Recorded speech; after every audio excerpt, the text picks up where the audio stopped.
In this video, I'm going to give you the answer for this question. The question is, which artist has appeared on the most Rolling Stone covers? Well, let me give you the answer of this question, and the correct answer for the question is the Beatles. Well, the answer for the question, the Beatles. Hi, thank you so much for watching this video. If you find this video is very useful, you can help this channel to grow by subscribing this channel. Please this subscribe button and don't forget to like this video.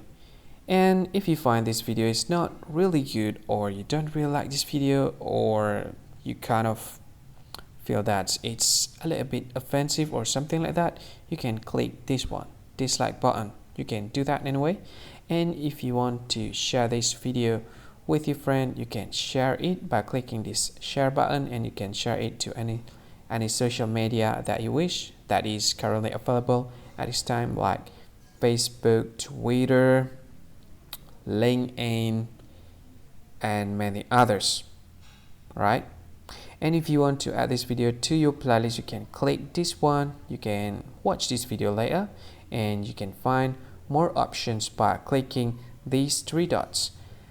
And yeah, don't forget to subscribe. I think that's all of it. Thank you so much for watching this video, and see you again in another video.